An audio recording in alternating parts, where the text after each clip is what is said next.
It's been a while since we've been here, since we met.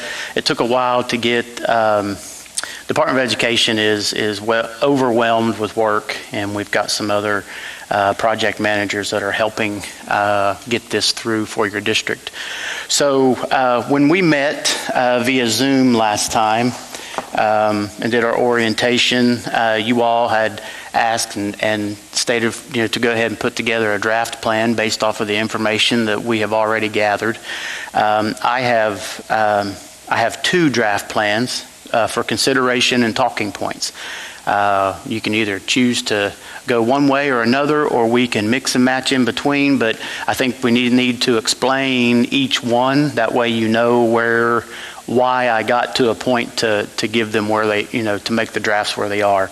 So on the agenda, we're obviously halfway through the agenda already, but this is where we would call committee work. So if you all have any questions or comments, please raise your hand or just stand up and speak. There are no dumb questions or silly questions because we're just trying to work together to get all this through.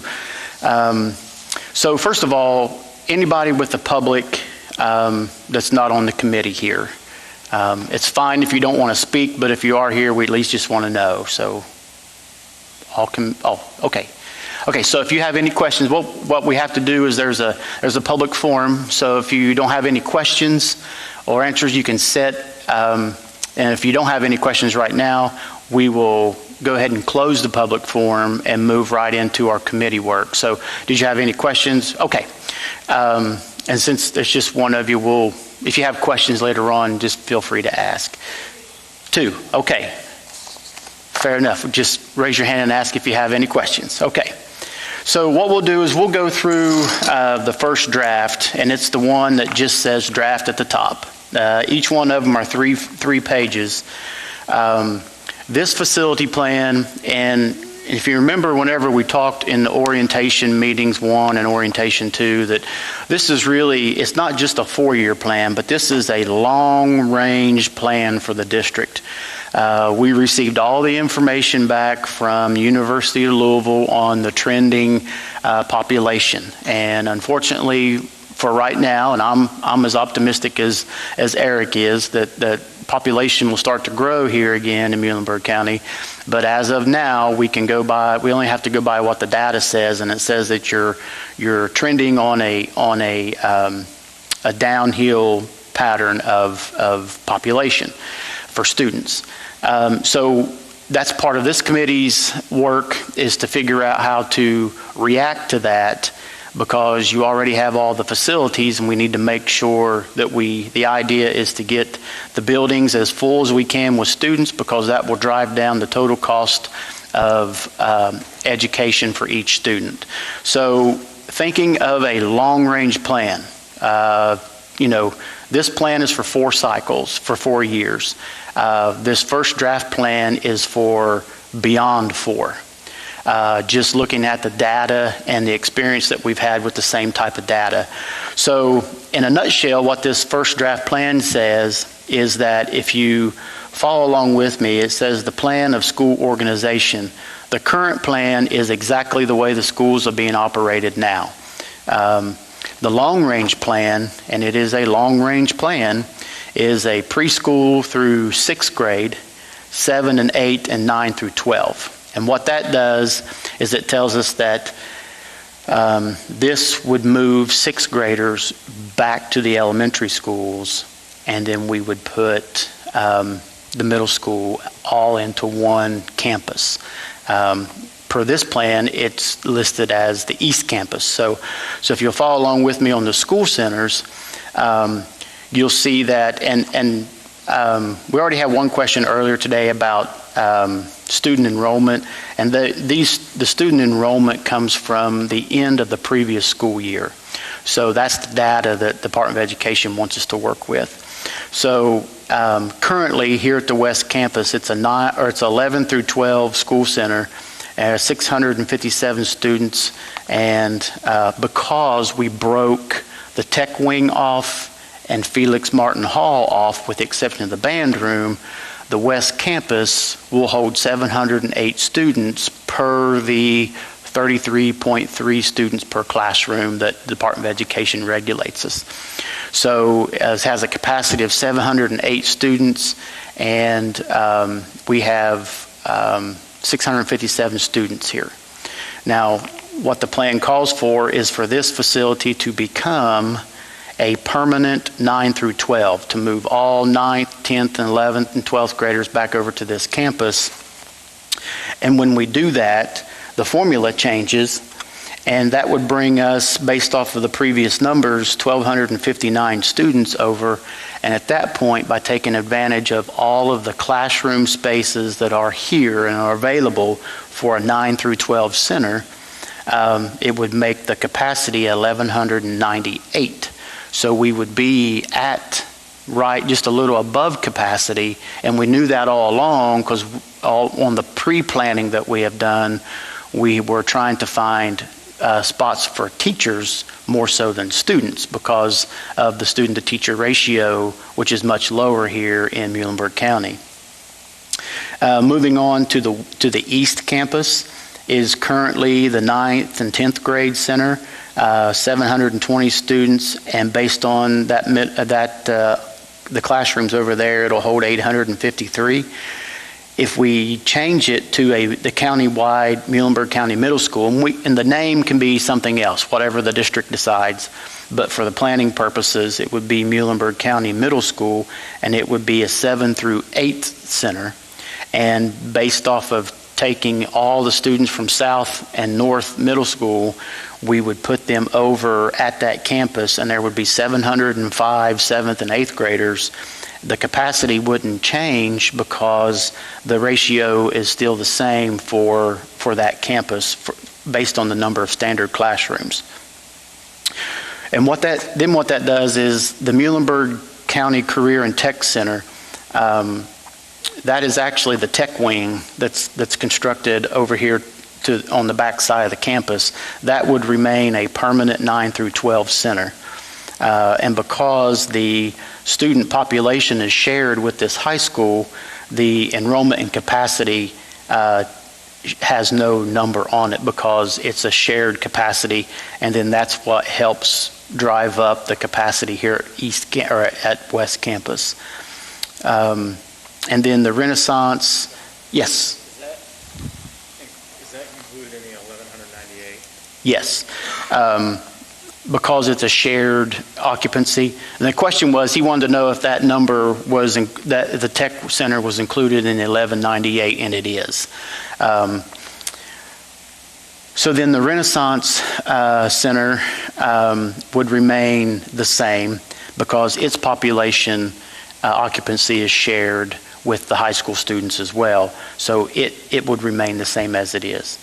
Now the middle school, if we get down into the middle school facilities, North Middle is a current 6 through 8 center, 634 students, and the capacity is 800. So it's already a little bit below capacity. So what we would do is, in this plan, current plan, draft plan, is that facility, because we're moving North Middle over to the East Campus, the current North Middle School would be the replacement of Longest Elementary. And so then that would become a permanent preschool through 6th grade center. And whenever we change the ratio for elementary students is 25 students per classroom based on the number of standard classrooms, that would make that facility that would replace Longest Elementary a 700 student capacity elementary school. So we're right there at capacity. So we'll be able to fill that building back up. And then Muhlenberg South Middle School, that would become transitional. And transitional means, it doesn't necessarily mean that you're going to close it immediately. Transitional just means that the LPC and the Board of Education agrees that at some point in time this facility is going to be removed from the system, and we're no longer going to spend taxpayer dollars, bonded money, on that facility. Only thing that the district plans to do is to maintain the operation of the facility. So therefore, no big renovations, no additions, nothing like that, just upkeep on the life safety measures of that facility until it's phased out of the building system. And then we move down to the elementary schools, where we have Bremen Elementary, which is a current preschool through fifth grade center, and the student count there was 336, but the capacity was 379. That building, and this comes right off of the previous plan, so I'm not sure, but that facility, it was constructed to be a 500 student facility with the option to increase to 600.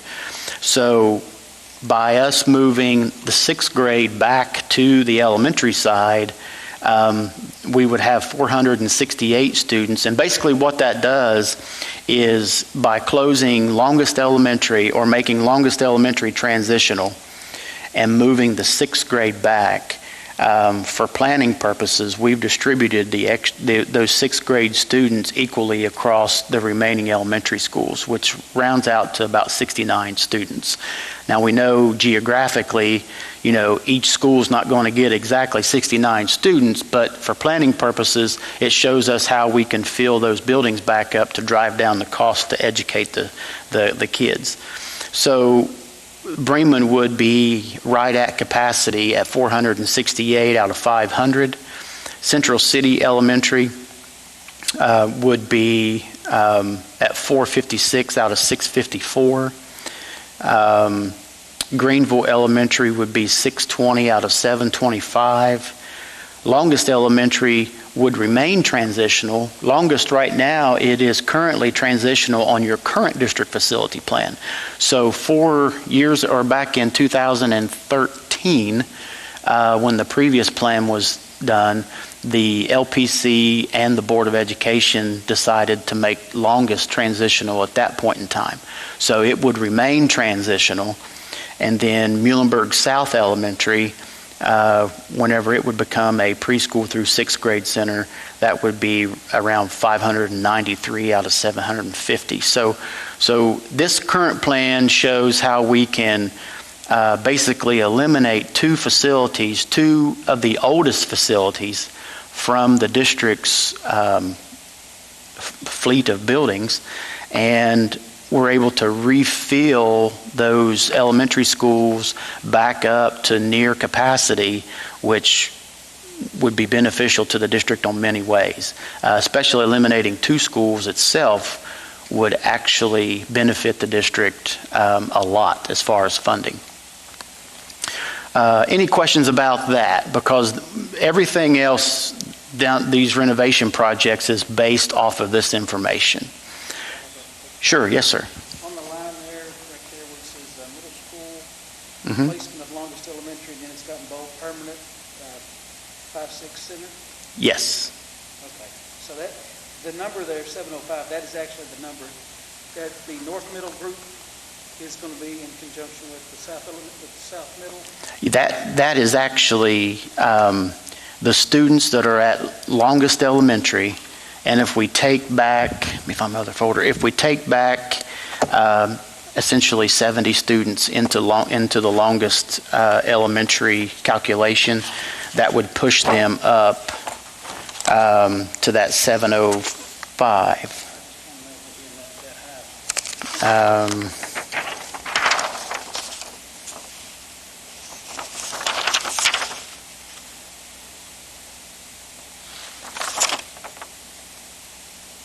Yeah, Longest Elementary is, well, be 409, and then we would bring over, yeah, so that number, and I do apologize, that number would not be where was I at? Wouldn't be 705. It would actually be about 510. Okay, that probably sounds a lot better. Thank you, Mr. Hardison, for bringing that up.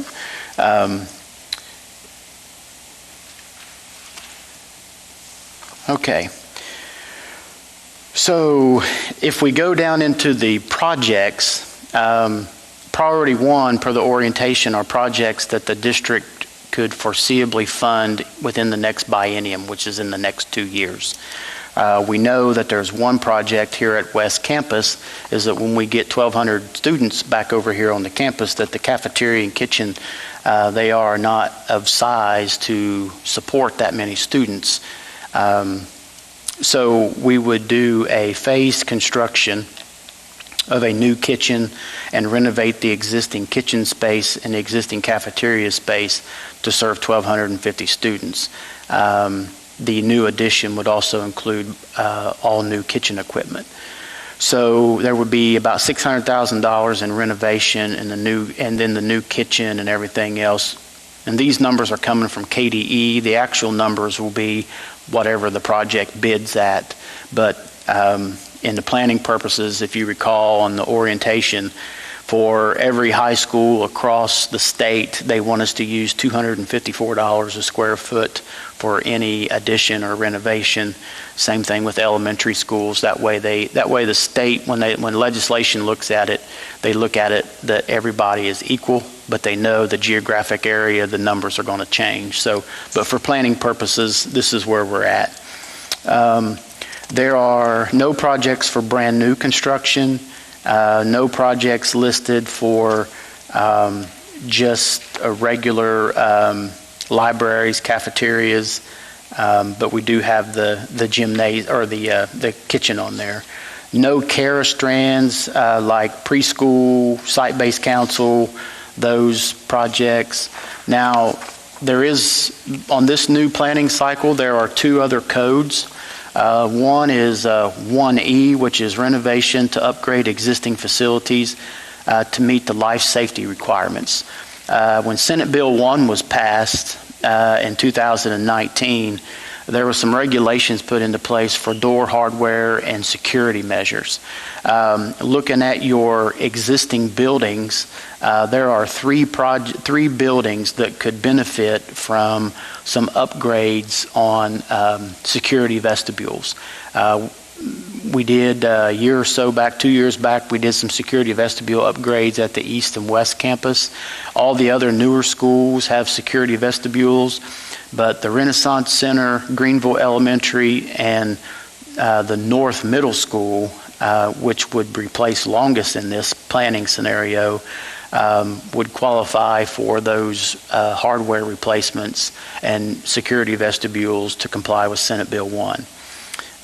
Now moving into the priority 2, which, yes ma'am, yes. Let's say that on Longest we had plans to do something there for now. Right. How does that play into this plan? Where Longest, the question is if you had plans to do security upgrades to Longest Elementary, but how does that work into this plan? Well, because Longest Elementary is listed as transitional, that just means you can't use any of that money to do those repairs. Now, it doesn't mean that you can't do it. You just have to pay for it out of general fund dollars. I wanted that. Yes. That was something we had discussed. Yeah, because that's the way that most restricted money projects, they come how they're paid for, and it's usually paid for out of a 20-year bond sale. So the state wants to make sure that the district's not going to spend a bond sale dollars on a building that you're going to either close down or transition to something else within the next 2 or 4 years.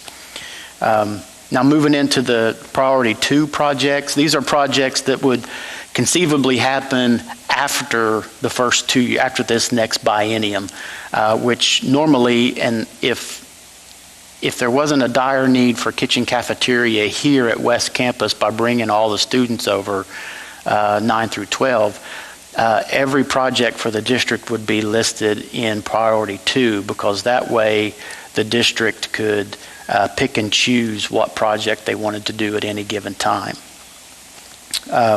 So priority 2, there are no new construction of buildings. There are no renovations to gymnasiums, cafeterias in the district.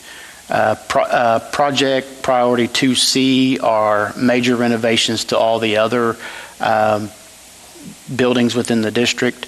So based on the student population and the age of Central City Elementary, excluding the 2007 addition renovation, Central City Elementary qualifies for a major renovation of a roof replacement, security upgrades, doors, hardware, interior finishes and accessories, electrical, plumbing, ADA accessibility, and then renovate 2 double-size resource classrooms and 1 standard classroom into 6 standard-size resource classrooms.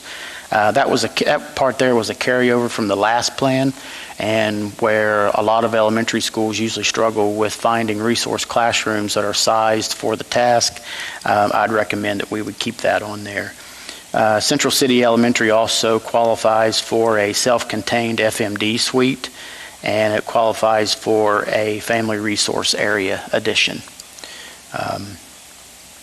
Then the Renaissance Center, it qualifies for parking, asphalt pavement, doors, hardware, windows, interior finishes and accessories, sheet metal, flashing and trim, roof replacement, excluding the partial roof replacement that just took place in 2020 due to the storm, and then HVAC controls replacement, electrical, plumbing, fire protection, enunciation systems, and ADA accessibility. North Middle, which would, per this plan, replace Longest Elementary.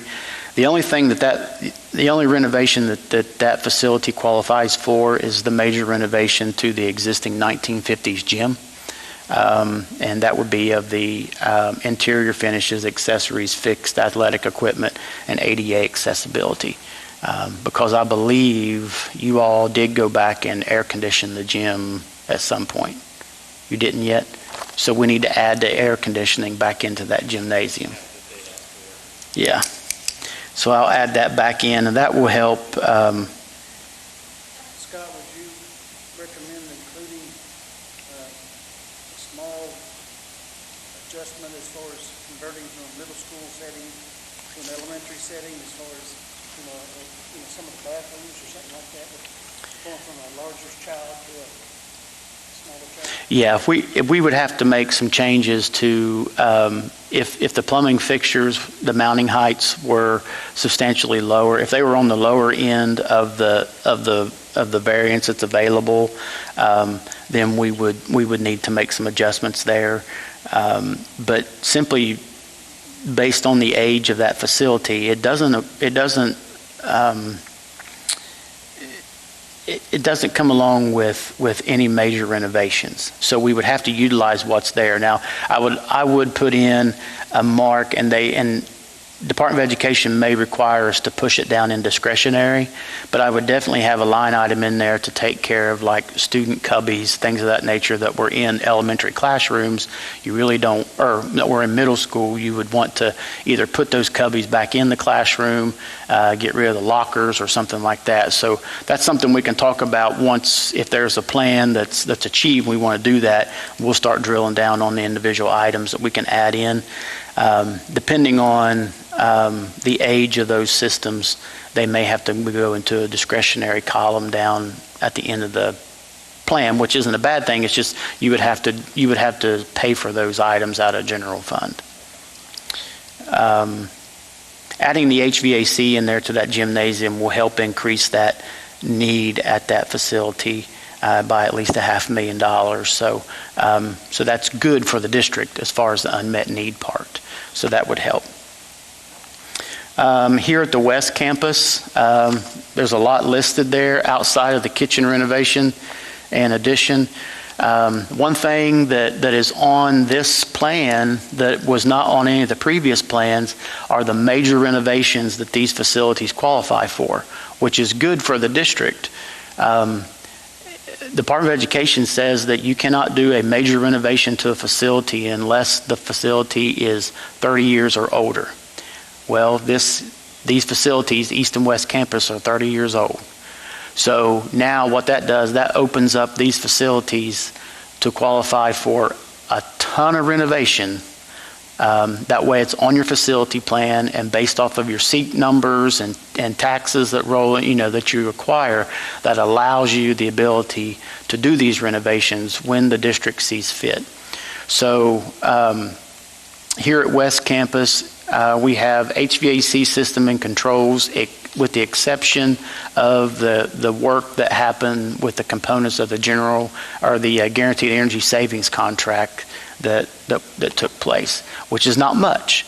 Obviously, you did lighting, you did some pumps, we did some HVAC. We added air conditioning to the gymnasiums back in 2006, 7, somewhere in there. Every room got a heat pump, Mm-hmm. cooling towers, controls. There was a lot of In this building. Yes, sir. Okay, so that was upgraded. How about East Campus? East Campus got the same. Got the same. Okay, so so there probably won't be much on the. Did they touch the? Well, we're going to take care of the kitchen hood. Gym got, I think the gym got some stuff too, Okay, but not nearly as much, I don't think. probably some variable speed Probably pumps. some Okay, okay. So we'll look at that then. So there won't be much HVAC to take place, but it does qualify for power, for technology equipment, sheet metal flashing and trim, roof replacement with the exception of the gymnasiums because you all just recoated the gyms. Interior renovation for the Learning Academy program. I'm assuming that's still on track to happen here or a desire to make happen. That renovation was to renovate the existing media center into a STEAM academy, labs and classrooms, renovating the existing industrial arts lab, agricultural labs into fine arts academies. Is that still a desire for this campus? Because what that does is if that's still a desire to do that, then this facility would also qualify for a media center addition. So I don't know if that's where the committee and the board and the district wants to go on that path, keep on that same path for this facility, but it would definitely qualify for it if you chose to do so. But floor finishes, interior finishes, got a typo there. Emergency electrical generator, windows, interior and exterior doors and hardware on the original part of the building, classroom casework, administrative casework, lockers, fire alarm, security system, and exterior pedestrian walkways and paving because of their age. They qualify for it. Doesn't necessarily mean you have to do it, but the facility qualifies for it, so it's better to have it on the plan even if there's no funds available to do it. If that STEAM Academy stays in place and that renovation of the existing media center takes place, then this facility outside of the kitchen cafeteria would qualify for a youth service center addition, a media center addition, and 2 standard classrooms. The 2 standard classrooms comes from us pulling over based on the amount of students we're pulling in. It would qualify because if you remember on the front, we were 1,259 students and the capacity was 1,198. We need extra classrooms to fit those students. So by us breaking off these other buildings like we did, it actually shows where this facility would be a deficit of classroom space. It would qualify for it. Doesn't necessarily have to construct them as long as we can make it work, but per the calculation that we did initially, it would qualify for 2 classrooms. And then flipping over to the next page, Muhlenberg County East Campus, which would become the middle school.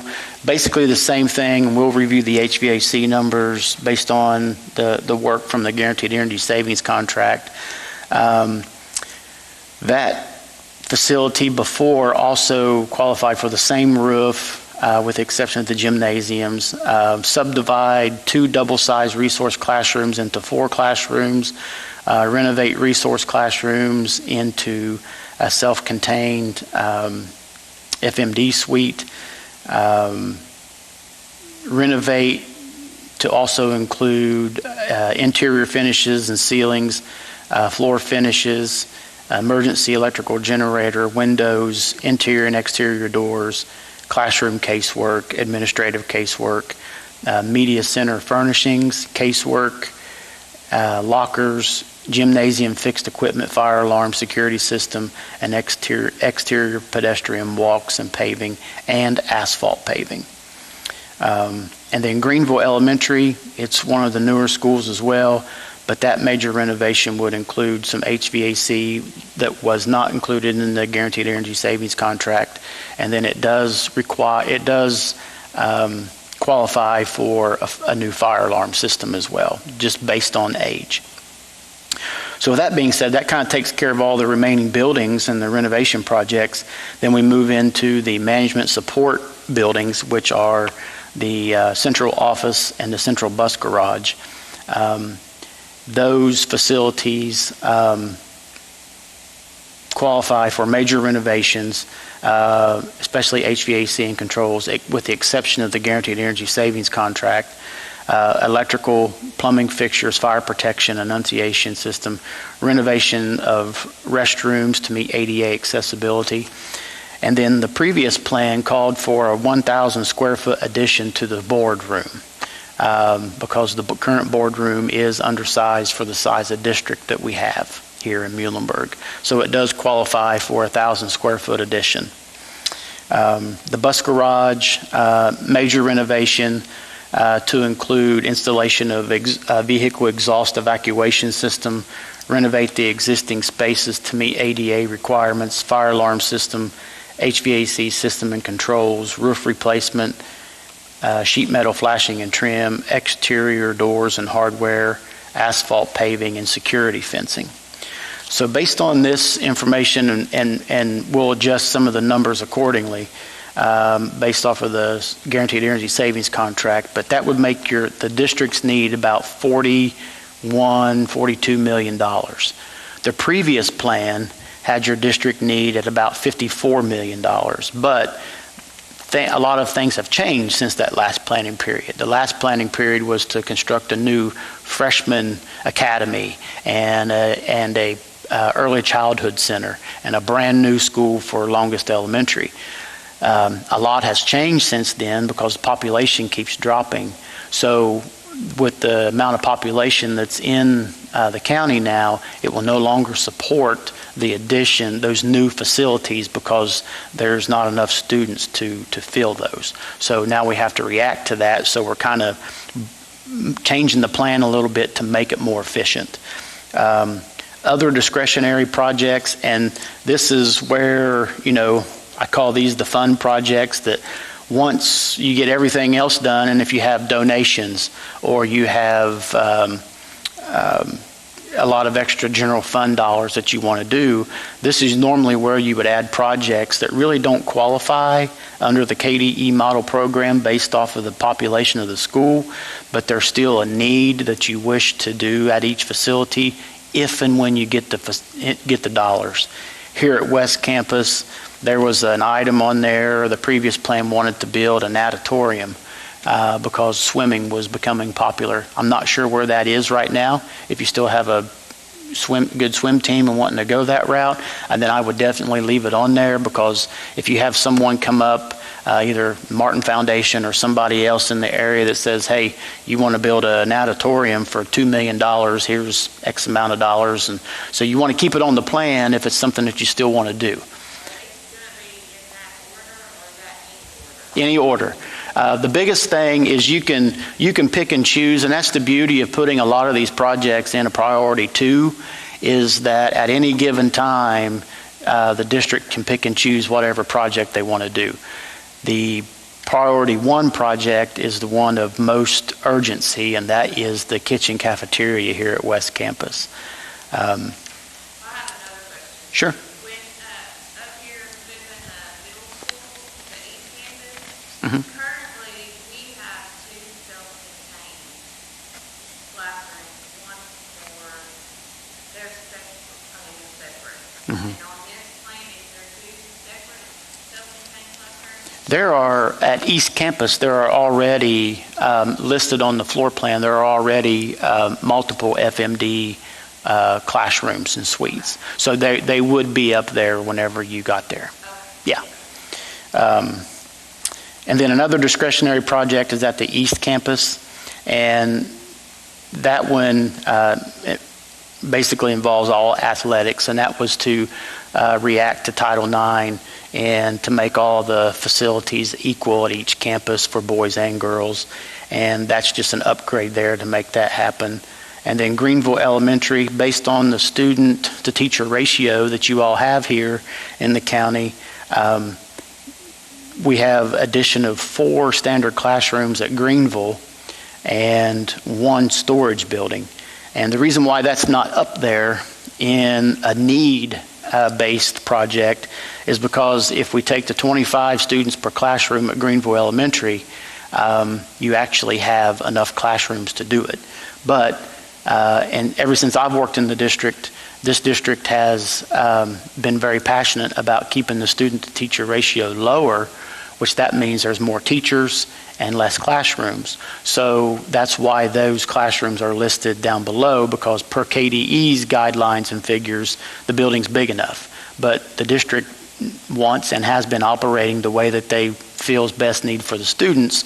So they would, if you were to build the 4 classrooms at Greenville, it would have to be out of donation or general fund dollars. So.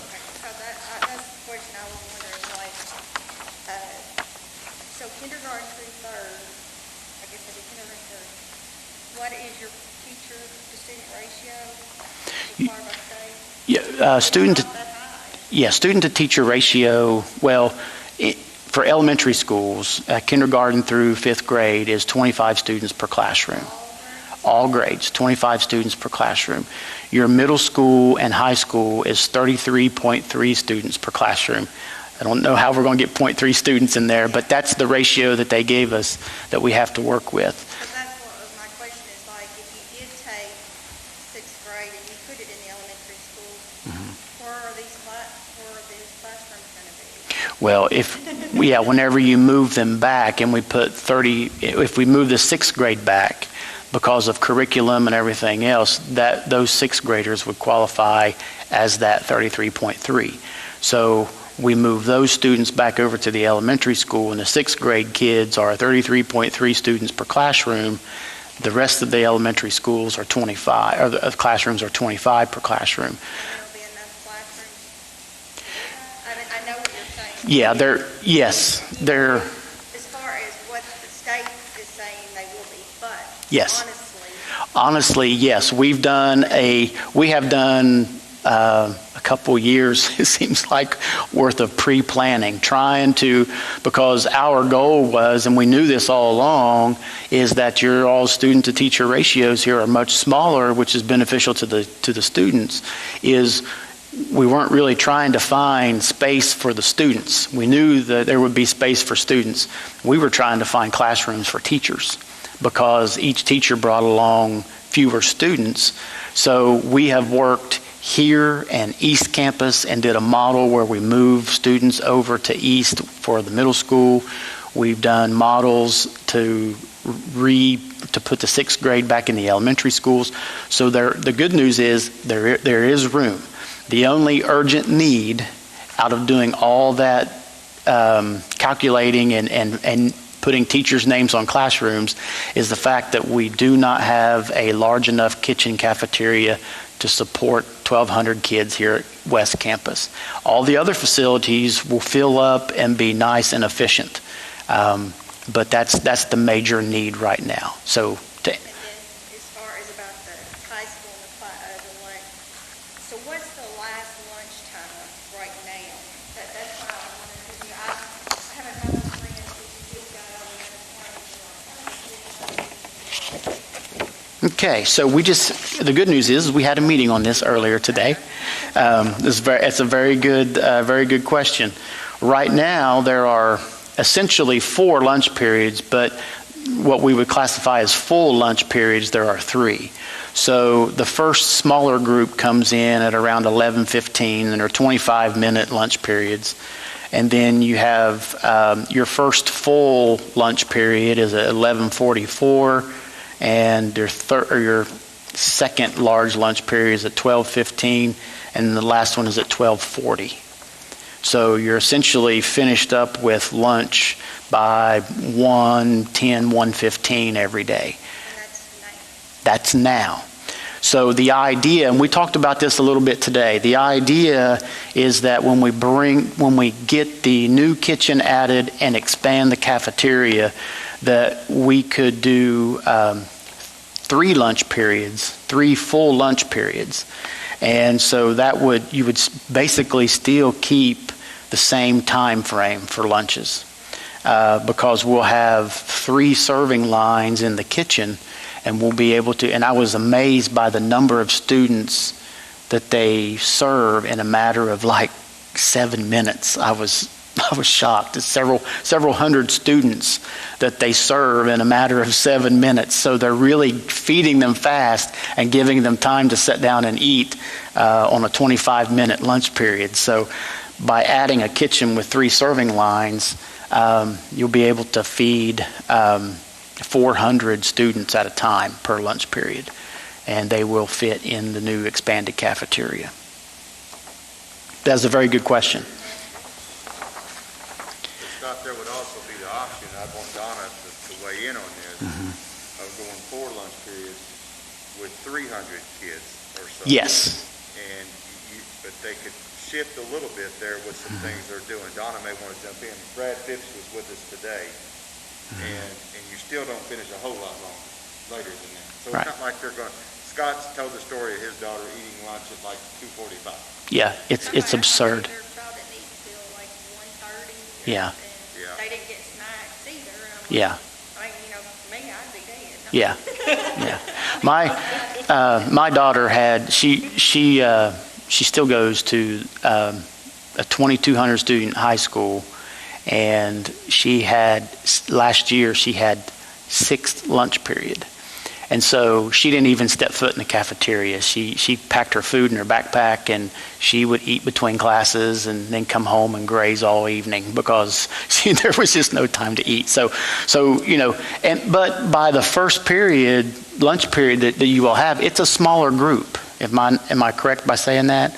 So with the expanded cafeteria, you could have the smaller group come in and eat, and then load the other half of the cafeteria with 200-300 students, and you could probably still get by with maybe 3 lunch periods, but that option to go with a 4th lunch period would be there.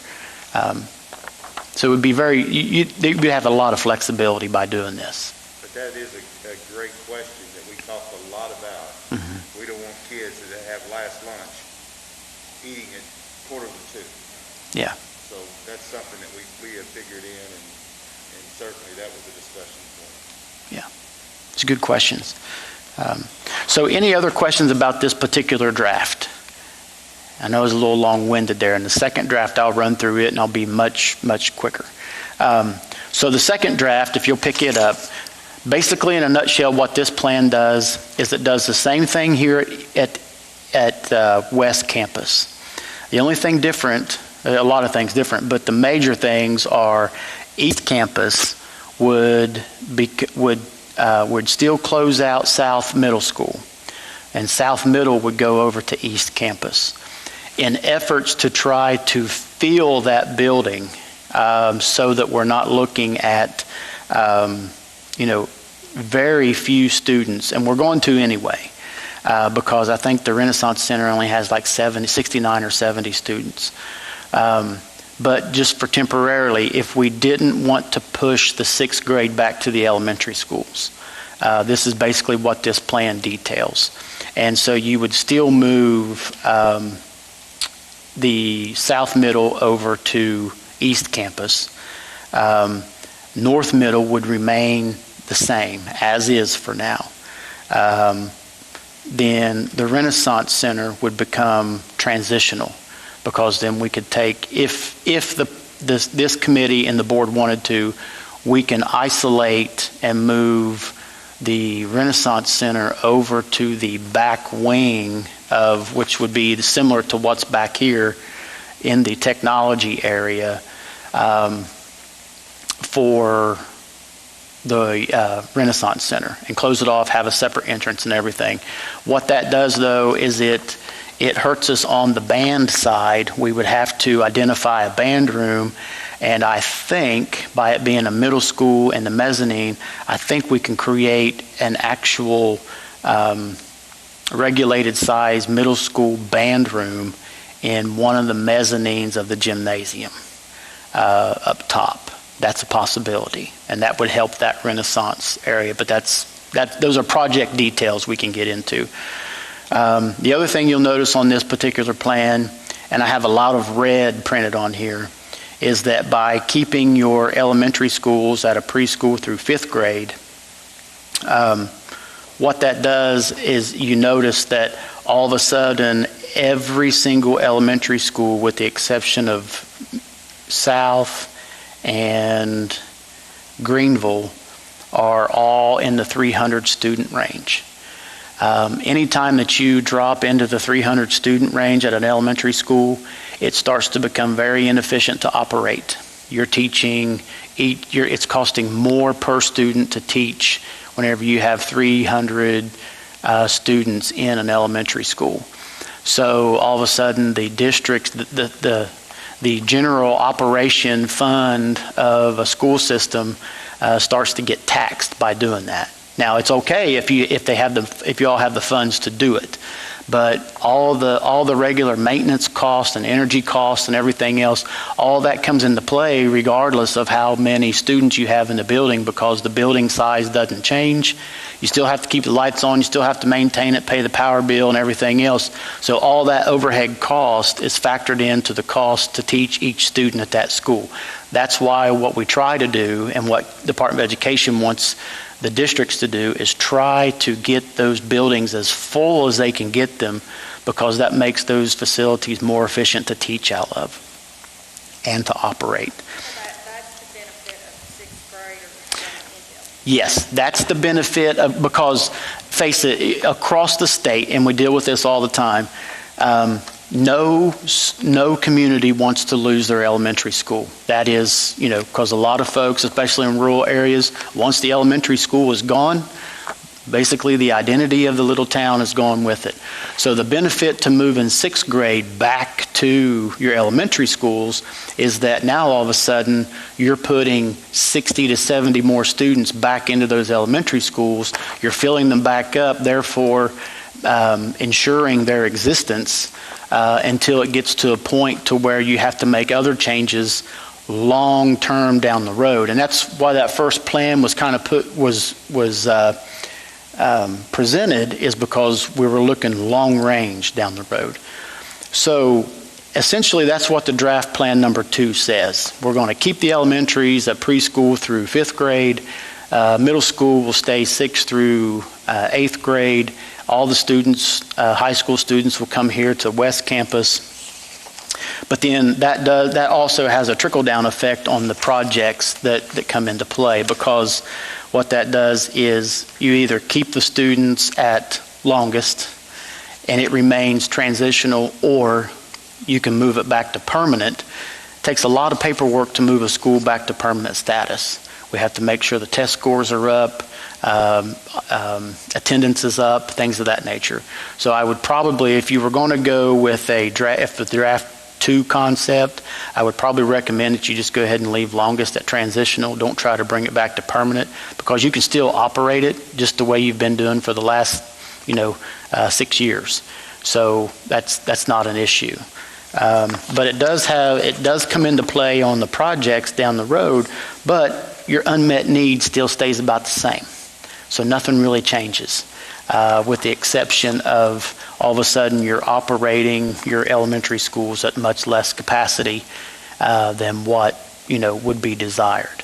So essentially, as a committee, you all can either discuss and take action on a longer range plan or a short-term plan that would have to come back. And regardless of which direction you want it to go in, or a mixture thereof.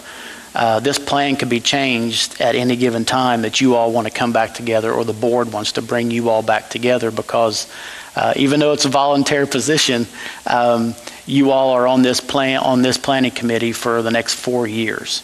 So if anything changes, they can call you all back in to make some adjustments or changes based off of the plan that you all approved. So, but that's essentially the difference between the two plans. Is it relies heavily on what you do with the 6th grade students. Yes, sir. 2 questions. Yes. One, do we know how much the district will save by shutting down 2 buildings instead of just 1? And the second question is, how low can enrollment get in elementary school before KD steps in and says we have to do something? Okay. Do you want to speak on the cost savings of the building since you're the money guy? I mean, it's, the cost savings, it costs about roughly $250 depending on the size. The elementaries, the newer ones are a bit smaller, but middle schools are about,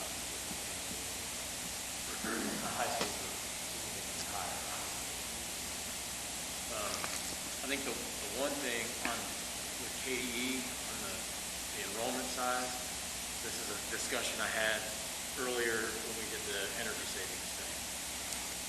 KDE told me, well, South Elementary doesn't have many kids. And I said, well, that's silly. We're not going to close an elementary that's on the south end of the county where we have to bus kids. So KDE, they'll from what you correct me if I'm wrong, they can say, well, we think, blah, blah, blah, but here's the thing. I mean, like Bremen, like I said, much less I would close Bremen, because Bremen's at the north end of the county. We're not going to close that, or any of these buildings based on what it is, like where they are, the geography of it, and those sorts of things.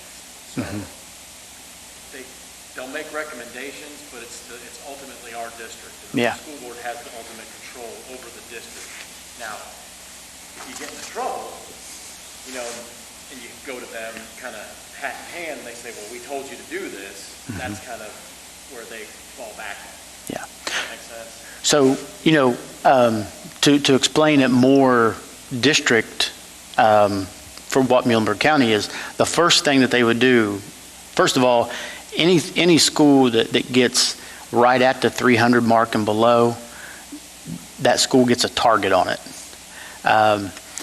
But what they would come to first is they would come to the district and say, well, at these elementary schools, you're spending $16,000 per student to teach, whenever your buildings that are fuller capacity, you're spending $6,000, $7,000 to teach. Well, what that does is, yes, you can do that, but the money extra that you're spending for those smaller students is the district is dodging the equality effort that the Department of Education wants to deliver. They want to make sure that every student has the same educational opportunities at every school across the state. So the first thing that they would probably do, if you got into financial trouble, is they would come in and say, your student to teacher ratio is too low. You're going to have to start cutting costs to get rid of teaching, stack the classrooms back up, and there's where you'll save some money. Well, the district obviously does not want to do that, and if I have my students here, I wouldn't want to do that either. But that's probably one of the first things that they would look at and see.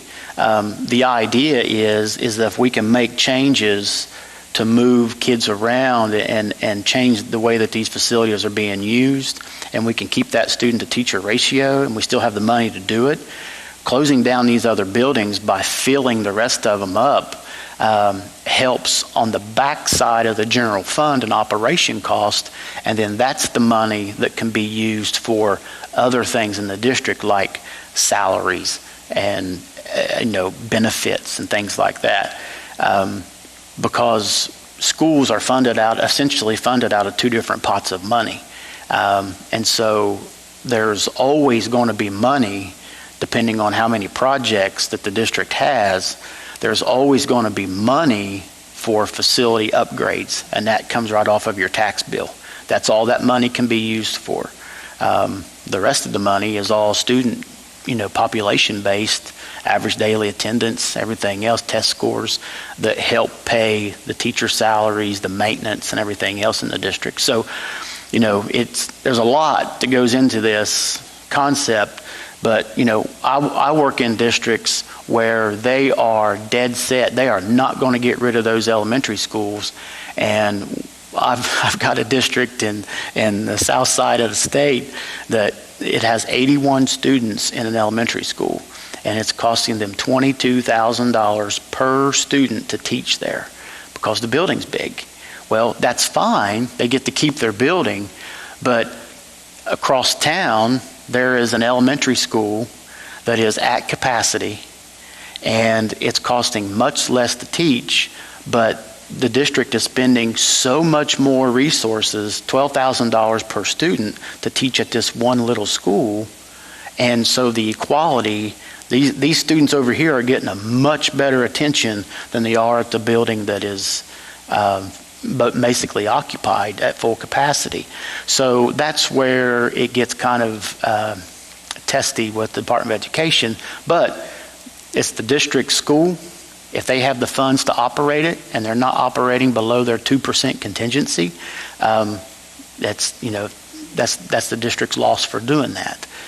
But it's also from public perception, it's their gain as well because they keep that elementary school. So I know there's a lot of long-winded answer there for a question like that, but there's a lot that goes into it to figure out just where the balance is.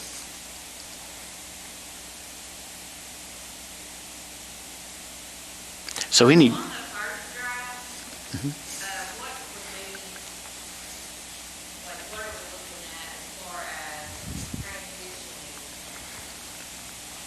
You would, as far as transitioning the buildings? The middle school together and then the sixth grade to the elementary, like a time frame. What are we looking at? That would be entirely up to the school district. They could put it on the plan and not even implement the plan for 2 years. It all depends on what funding and what the student count is and what the need to do it is. But at least it's on the plan and it's out there to be done. Doesn't have to be done. No, it's not like if this plan was approved, it's not like we're going to pull a string and it's all going to happen all at once. We have spoken in length about timeframes and stuff on when this could happen.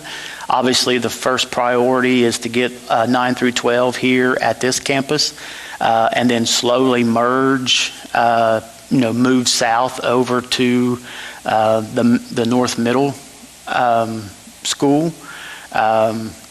Move south over to East, move longest over to the North Middle School at some given time when the district's ready to move North Middle to East Campus. So, this whole plan, it could take up to 4 years to implement. But at least we're taking care of the first step by getting the high school students all back under one campus. And a lot of it's going to have to do with funding. Because if we get South Middle over to East Campus right away, then obviously you're spending a little more to teach those students over at that campus because the building's 133,000 square feet. But it all depends on funding and retirement through attrition of the teachers and how all that kind of factors in. So it could take some time to implement this plan. Yeah, please. You want this? No. Okay. I think I can get that. No, I think I'm good. That's a good question, Heather. There's a lot of good questions here. Here's my thinking on this, and you correct me where I'm wrong, Scott, because we've talked so many times. We need to win. We need to do this the right way. And we need the community behind us, and we need the kids and all this. So we're really spending a great amount of time talking about something that I think we're going to talk about a whole lot more when it's time. Right now, what I think the most important thing is to get our kids, our high school kids, all on the campus. That is key. It makes perfect sense to me then to move South Middle kids to east. That just seems like hard to argue that. That just makes sense. It's one of our oldest buildings and all that. After that, to me, we're done. That's it. The Renaissance Center, again, this is my proposal, okay? I'm not keen. This is what I'm thinking. After that, there may be some conversation about ALC, Renaissance Center. Do you put that at east? I think that's worth talking about. You do run into some problems there. You know, that's a group of kids that have been isolated for a reason, and so you put them on the campus with other middle schools. So I'm kind of the point in my mind, maybe they just stay put until we do something later, but I think that's worth a talk. But to me, that stops there. And then I don't know, Heather, whether that's 3 years, 4 years, 5 years, sometime before we then look at the next step. And even though I think it's important that we talk now, and I have all these questions about, is there enough room in Greenville, 6th grade goes back? That's a concern. All these kind of questions are important. No matter what we decide now, after we get these first 2 big items done, when we come back to look at what to do next, I think it's all going to be open again and we all have a conversation again. No matter what we decide now, we're going to have an in-depth conversation that won't include West Campus, won't include, South Middle, losing that. That'll be done. Then we talk, and to me, the big question then will be, do you want to go 6, 7, and 8 all together when you combine middle schools? Or do you want to go 7th and 8th? And I'm the former middle school principal, so I kind of like a little bit smaller number there, but that's just me. And then maybe send 6th grades back, where, you make those buildings more viable for a long period of time. And nobody wants to lose an elementary, as Scott said. But those all take some really in-depth conversations. Because then you're saying, all right, 6th grade back in elementary, is that best for accountability?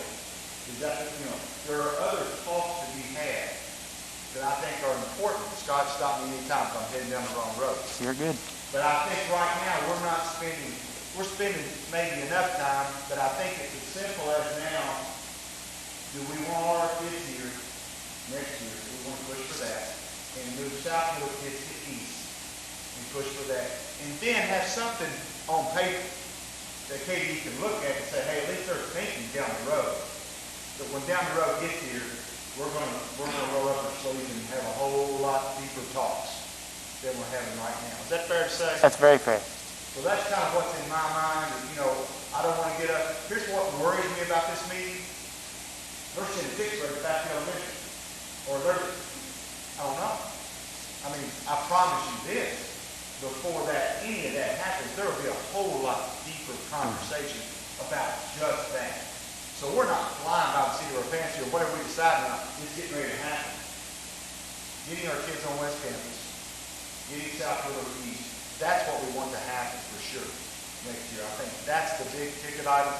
Everything else will be discussed. That's what I want you to take from here to know. Oh, boy, this is a whole lot of pressure to decide if 6th grades are going back to elementary. No, it's a long-range plan that very well may change. Because guess what? If we get a business in here, we want to be hopeful, that changes. You can't send 6th grade back in.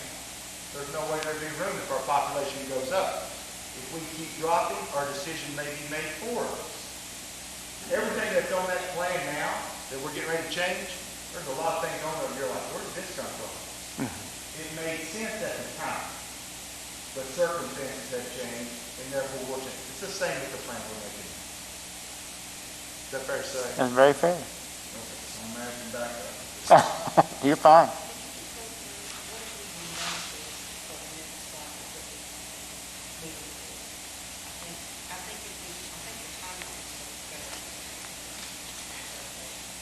Okay, so if you don't do anything, except for,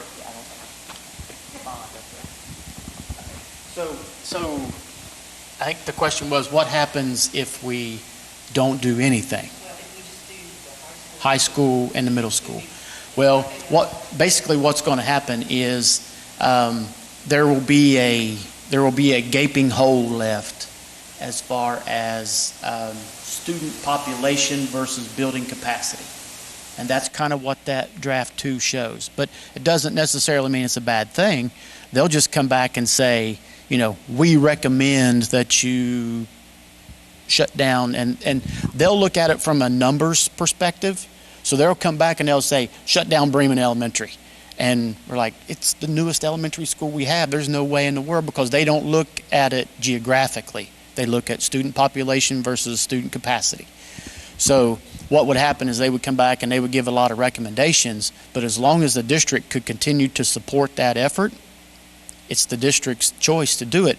They just have to look and make sure that what they are approving meets the current KDE guideline for facilities. So you could choose to go like the draft 2 route that takes care of here, takes care of moving south to east, and then all the other elementary schools remain K through 5, and let it ride, see what they come back, because the process is, once you all as a committee approve a draft facility plan, it goes straight back to KDE. They will review it based off the regulations. They'll give us back comments. I'll bring those comments back to you all, and then if you all either agree with and we incorporate them, then it gets approved and on to the local board of education, and then a public hearing, and then up to the state school board, and we're done. If there are comments that they make that you all are not happy with at all, that you're adamant about having for your district, then we do a little back and forth for a while, which takes a little bit of time. But, it all depends, that's part of putting a good plan together up front. I'll tell you, it doesn't matter if we feel that we have the perfect plan for the district. Whenever we send it up and they send it back, there will always be comments, because it's a matter of perspective, how we look at it, how they look at it. They're not down here teaching and sending their kids to school here every day. They're just looking at numbers and comparing it to the cost to teach each student. So that's basically in a nutshell what you're looking at. So you can either choose to do, and Mr. Davis is right, moving those students back to elementary takes a lot of discussion. It's probably going to take just as much discussion on the pre-planning side that we've already done with trying to move all the 9 through 12 over here as it would to do that measure as well. But so you all could either, put a plan, we could either agree, or you all could vote to put together the draft 2 plan with some modifications if you wanted, or submit the regular draft plan. It just depends on how aggressive or how long range you all want to look at. And then just be careful that you don't want to get scrutinized for leaving here today saying, we're moving 6th grade back to elementary school tomorrow. And that's not the case at all. That's just kind of pre-planning based off of the trajectory of the decline in student population. It shows that the district is reacting to that information accordingly to make sure that we're trying to fill the gaps and keep the cost down as much as we can. So, yes.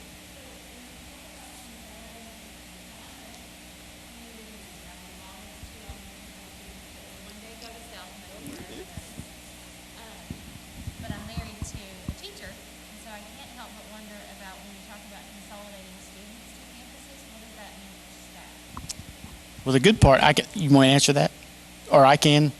The district has always been very adamant, and that's why in our pre-planning sessions for like the last 2 years, and Ms. Bumps can contest to this, is that it has never been about teachers losing their positions. They're going to let that happen through attrition. So whatever we're doing on the pre-planning side, we're making sure that every teacher that's in the district now has a spot to teach in. So that's the important thing. Did I answer that correctly? And okay, so.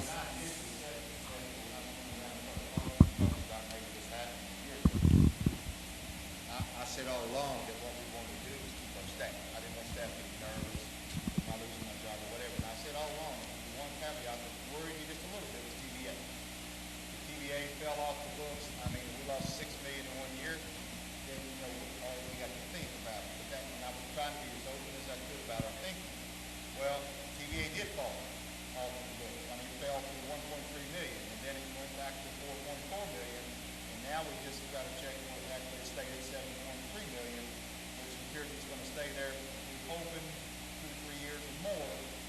not go back, I don't want to get into all that, but the worst case scenario almost came true, but then it appears like it is not going to. So we are comfortably right now, I feel like, saying that, listen, we plan on every staff member having a position. And whenever, like you said, whenever we look at moving them over here, didn't say, can you jam the kids in? We said, find a room for all the teachers, because if we knew we could do that, kids would fit. So that's the case, and I'm glad you brought that up, because we wanted to bring that up. I don't want folks worried, I'm not going to lose my job. Now, every year, to be totally honest, I'm hoping Mr. Browning will jump in here. We always look at each school as numbers decline on staff. We do that every year. There may be times where you're 4 overstaffed, and then you maybe look, if you've got somebody that's non-tenured, each year we say, all right, we may not, we hope we don't have to do that. But we do that every year. So that would still, what we always do wouldn't change. But as far as somebody losing their job because they moved, we're pretty determined that that's not going to happen. I hope I said that right. In my mind, I said that on It's a good question, man. very good question. And I'm glad you brought it up because we wanted to say that. I don't want folks stressed over that. Yes, sir.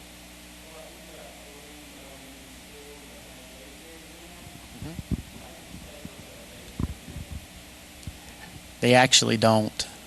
Yeah, that's the problem. They allow you to put preschool classrooms in a building, but the preschool numbers do not actually account towards your student population.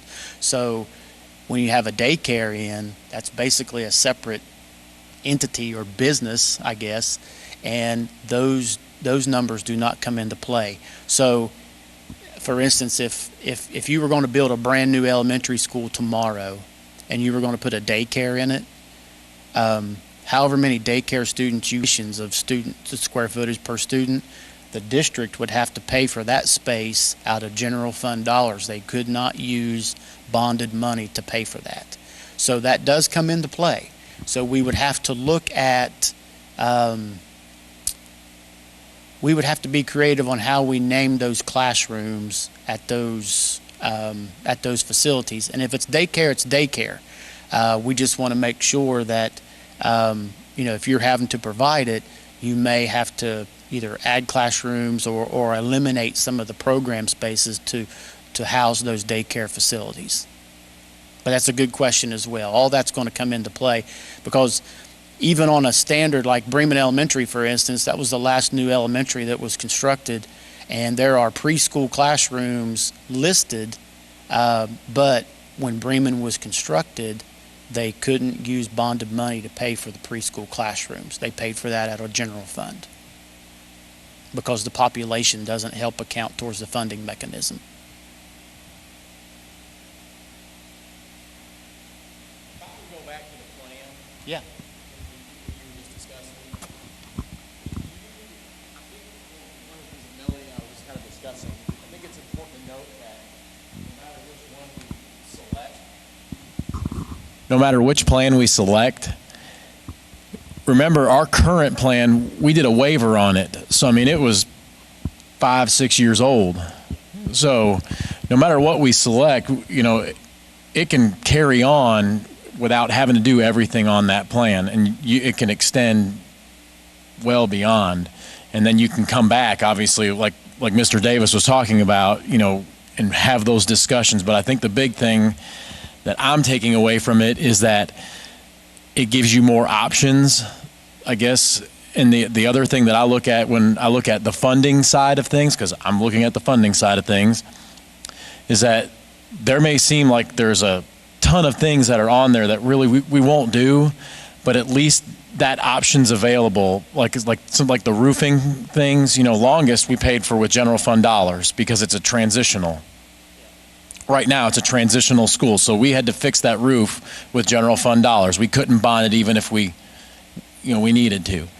So I think that's important to note, that you see all these things on there and go, why are these things on there? A lot of it has to do with our ability to use non-general fund dollars. And I think that's very important because we want to hold on to those general fund dollars to do the things that are in the transitional schools or the athletics or anything like that we want to do, or with staffing or however that goes. So I don't know if That's accurate.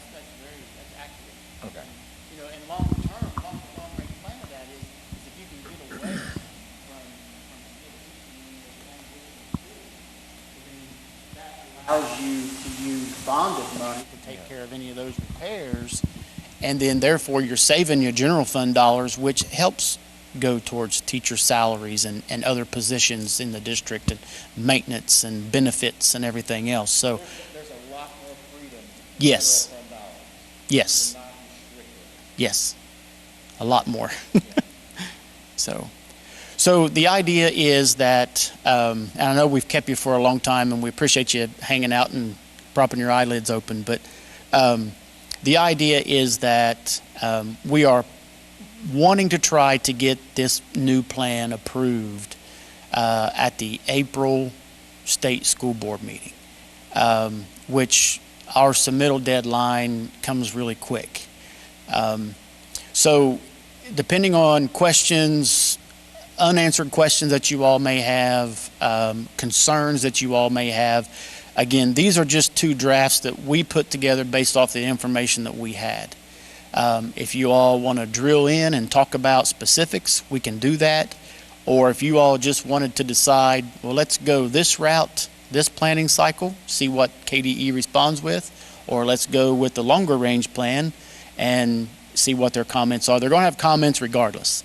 But depending on, if it's more comfortable for you all to say, let's just get the West Campus and South Middle moved over to East Campus and let the cards fall where they are, let KDE tell us, respond to us, and let us know what their thoughts are, and then we'll address it when we get our comments back, or if you want to go the other route. So, and I think that's kind of what, as we talked with administration, and that's our next step, is you all as the local planning committee local planning committee, you all that's one of the steps you all have to take, is to vote on a draft plan to submit for comment. So I don't know if you, based off of all the information we've given tonight, and a lot of it can get confusing, if you all are ready to make that, nomination, or make a motion to approve one of the other two plans, either one or a part thereof, you'd be that much further ahead. Or if you all need another week, we already have next week's meeting scheduled. If you all needed a week to really think about and review it and write some comments down, it would be the pleasure of you all. But I know that trying to hit that April date is somewhat critical, but it's not. It will not change the fact or change the response of moving the high school kids to this facility in the fall. All that you can make a motion.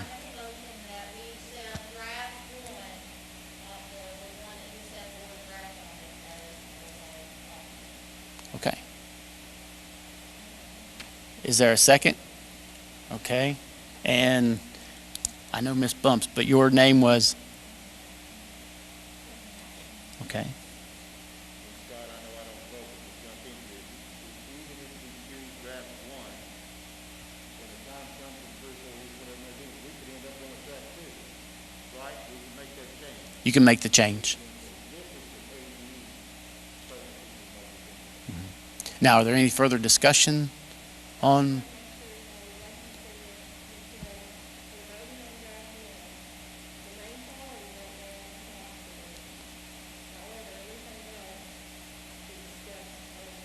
Right. Yeah, and to be quite honest with you, I think, of talking with finance and stuff, I think there's only enough money to do that now anyway. So we don't, and time, because there are other bonds that are going to fall off several years down the road that's going to allow you all to make those changes that's on the rest of the plan. So. And I think it's so important that we come out of this saying the same thing.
Okay, any other discussion or comment?